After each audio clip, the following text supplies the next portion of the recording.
Well, hello everybody, it's Dr. Carmen Bryant again. So obviously you guys see I'm wearing the same outfit from the last video because of the fact that I'm just filming some videos. I'm just off today, and so I just had like all these ideas and thoughts, so I was trying to put them all down on the videos as I'm thinking about it. So you guys ready? This is a story time. You guys ready? This is Car Chronicles. Okay, we had to say that, all the Car Chronicles. But you guys ready? Story time. So about 23 years ago, I was stationed in Korea. I was in South Korea. I was, for those of you that are military people who are, I was on the Rock, and I was in Seoul, and I was in 17th Aviation, 17th Aviation Brigade. So I was in one of the, I was logistics, but I was in one of the helicopter units. I was in one of the aviation units, the helicopter. I was in the Black Hawk unit.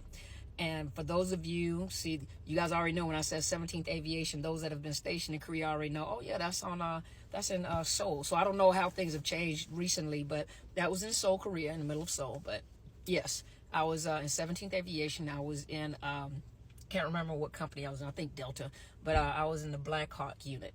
So those of you that like military history or like aviation or were in aviation, as my daughter was, you know, the Apache is your fighter helicopters. And listen, as I'm talking about, I'm just getting chills because I just love the military. I did. I mean, the people in the military may not make the military pleasant, but I just love the military. I love the concept of the military. You know, it's the people and the leadership. Sometimes that just made it bad. But so, you know, the Apaches are the fighter helicopters.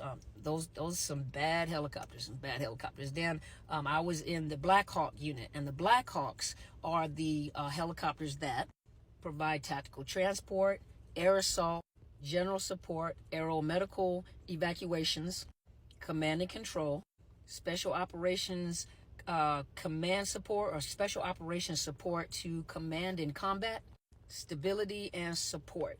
And those are the ones that normally transport the troops back and forth. So I was in a unit, and I worked for the commanding officer, who was a Black Hawk pilot. He also happened to be a narcissist, a big old giant narcissist. He was hateful, but he was, you know, those that are helicopter pilots, you know, and he was a Black Hawk pilot, so he's very proud, and he should have been very proud of the position that he held as a commanding officer and a Black Hawk pilot. That's a very prestigious position. You are very relevant when it comes to wartime. You're very relevant when it comes to, you know, because they did a lot of missions too. They did a lot of missions even during peacetime, did a lot of missions. But he was a narcissist, and when I say he was a narcissist, he was a narcissist. And we had a first sergeant in the company, and he would always purposely embarrass the first sergeant in front of people because he was not a pilot. And so he would purposely do things to embarrass the first sergeant in front of the troops. That's one thing that a commanding officer does not want to do. You don't want to embarrass your first sergeant in front of soldiers, because your first sergeant is the one that supports you and the mission. Whatever your command, whatever your policies are, whatever you want to happen, that first sergeant makes sure that they make that mission or they make that happen. They train the soldiers up to make sure that they follow the commander's guidelines. So the one thing you don't want to do as a commander is you don't want to embarrass, humiliate your first sergeant, because also your first sergeant can really mess up your career as well. But our first sergeant was afraid of the commanding officer, and his bark was really, really, really bad. And so everybody was afraid of this officer. At the time when I was in the military and I was stationed there and I was with this commanding officer, I just wasn't really afraid of him. And the reason why I wasn't really afraid is because I was married to a narcissist. And so it's different when you're married to a narcissist and they do some of the same things. You know, they're hateful, they're abusive, they're verbally abusive. They always try to instill fear, you know, anything, humiliation, embarrassment, anything that he could think of, he tried to do, especially in Korea. He tried to embarrass me because I had respect in the military, and he really didn't. He was the trouble child. But he did anything he possibly could to ruin my reputation. Now, this is the one that I was married with. So being in a unit, you know, with a commanding officer that was the same way, it wasn't that same, you know, sense of embarrassment. And I had, you know, when you've been in a situationship like this, you know, it's almost like your facial expression of, I wish you would, you know. And so I just wasn't feeling the combat, you know.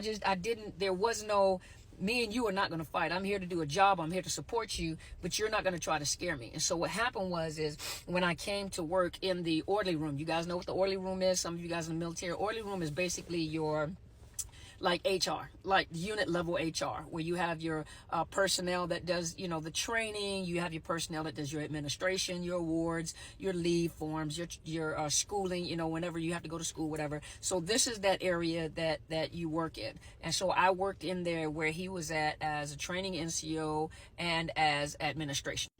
And he was just hard. So he didn't really know me at the time. And so I was in there and I was doing his training. He wanted some training done. I was in there doing the training and making the phone calls and everything. So it was just me and him in there. I didn't know he was in there.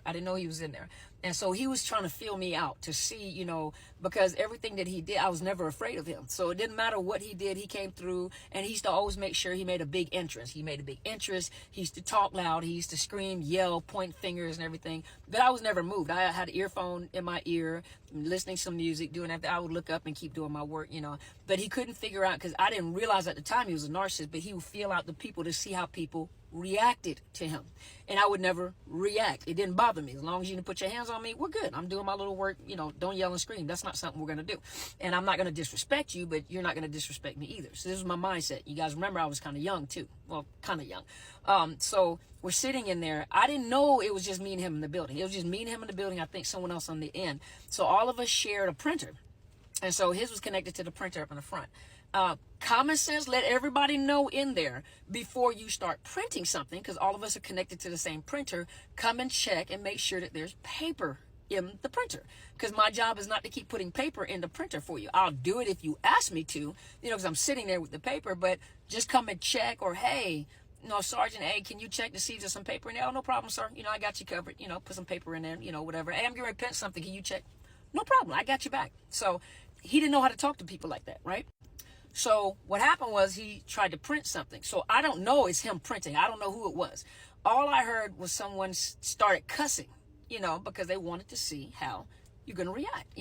Oh my God, I'm so sorry. I need to check them. I'm so sorry. So I heard someone yelling and profanities and effing this and dropping F-bombs and whatever. And who the F didn't put the paper in there, and why there's no paper in there. Keep in mind, I didn't know it was him. So me and my little smart aleck mouth, I'm glad I'm not like that anymore. You guys know. I got just as loud and said, well, first of all, before you decide to print paperwork, how about walking up in the front and checking to see if there's paper in there? That is the common sense to do. I mean, military did issue out common sense. So maybe if you walk up here and look to see if there's paper in there, maybe you would know before you hit the print button. I didn't know I was talking to him, right? So I turned around, put my little earphones on and keep on. So it's quiet for a long time. I don't hear anything. It's quiet for a long time. And all of a sudden, I see the commander coming out of his office. She's coming toward me. I'm like, what's up, sir? He was like, he says, yeah, can you put some paper in there for me? Because there's no paper in there. I said, was that you? And he was like, yeah, that was me. So he wanted to see how I was going to react, right? So I went, oh, sir, why didn't you just say something? I didn't know that was you. My bad. Yeah, I'll put some paper in there. Just let me know next time before you start printing. Left it at that. So at that moment, now that I think back at it, at that moment, he realized, okay, she's not an easy target.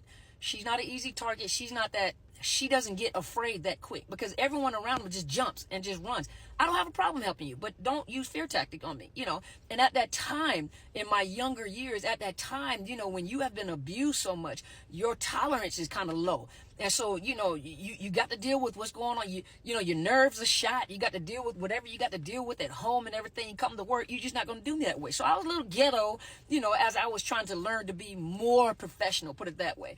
But I think in his mind, he was like, she's a little cuckoo for Cocoa Puffs. I don't really know how to deal with her. So what happened was, that same day we had a meeting. And what I noticed in every meeting was he would go around the table. 12 of us sitting in there. I'm keeping the notes. I'm, giving him my information. But he goes around and he insults every single person at the table. So he's going around and every single person, he's insulting them. Like, really just insulting them. So he gets around. So I'm looking at him. And I guess my micro expression was like, I double dare you. I double, triple dare you. Now, this is part one. I double, triple dare you. Go ahead. And I was just staring at him. So when he got to me, he lowered and he was like, oh, Sergeant, he says, you know, is there anything? Go to part 2.